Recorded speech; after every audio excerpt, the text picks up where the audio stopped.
Perkenalkan, nama saya Silvia Sivandra dari kelas A1 NIM 19104168840. Saya akan membahas bab 1 analisis lingkungan bisnis yang ada di video.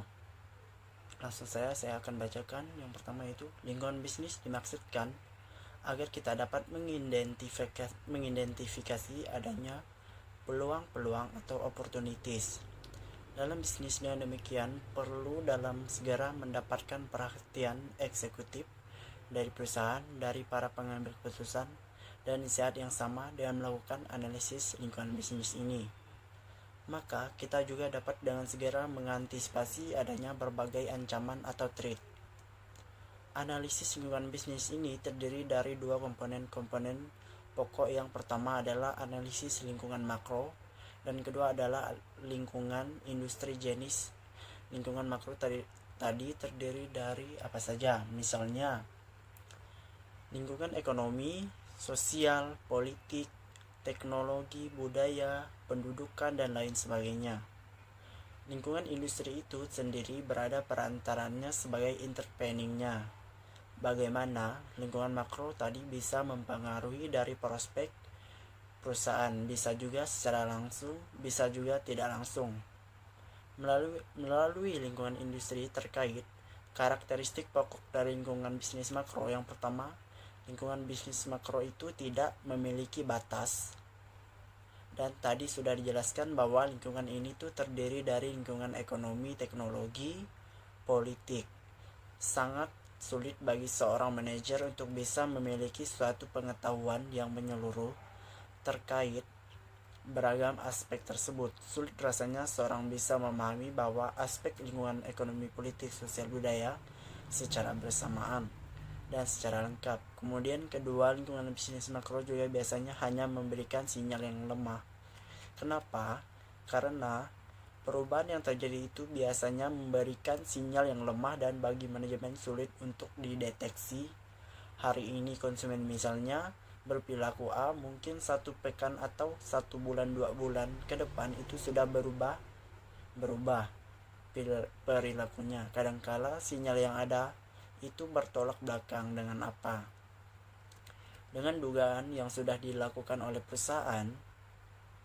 Jadi perusahaan menetapkan adanya prediksi adanya suatu peristiwa, tapi ternyata bisa saja bertolak belakang dengan fakta yang ada.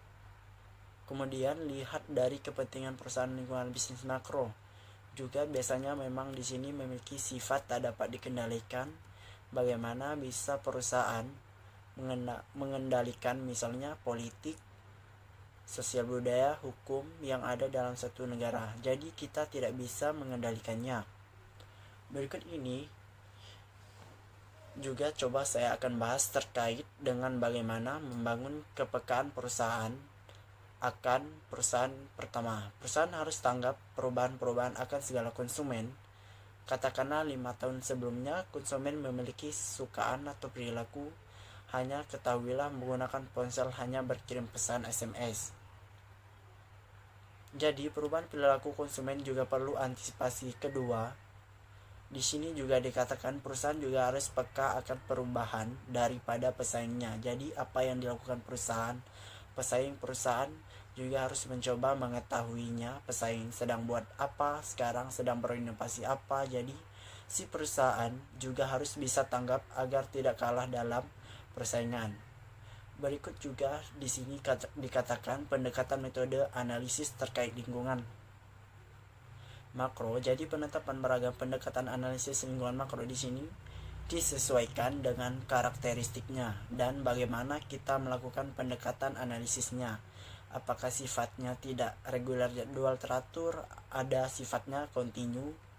Ciri-cirinya seperti apa perubahan yang terjadi. Yang kedua tadi, kalau cirinya sifatnya reguler, kalau segera reguler berarti periodik. Jadi katakanlah misalnya 1 bulan sekali atau 1 tahun sekali ditelaah, dikaji, dianalisis segala perubahan-perubahan yang terjadi. Bisa juga kontinu, terus menerus, dan bahkan secara terus dan berkesinambungan, tidak putus dan terus diamati perubahan-perubahan yang terjadi Ruang lingkupnya kalau sifatnya tadinya tidak reguler, biasanya dia mengacu pada peristiwa tertentu saja. Jadi ketika ada suatu peristiwa yang khusus yang berkaitan dengan bisnisnya, maka perusahaan kemudian melakukan analisis itu. Kalau pendekatan analisisnya reguler, biasanya perusahaan tersebut mengidentifikasi sejumlah variabel yang diduga memiliki hubungan atau memiliki keterkaitan dengan kondisi perubahan saat ini yang terjadi. Yang kalau sifat cirinya kontinu, maka perusahaan melakukan analisis yang secara kompleks, yang banyak variabel dan secara terus-menerus. Istilahnya multivariat secara orientasinya. Kalau pendekatan tidak reguler, biasanya reaktif, peristiwa kemudian dia beraksi untuk mengantisipasinya. Kalau urgent dan kontinu, dan biasanya proaktif. Jadi tidak menunggu adanya perubahan, jadi langsung secara proaktif mengidentifikasi perubahan-perubahan yang ada. Sekian isi dari video bab 1 analisis lingkungan bisnis. Saya ucapkan terima kasih.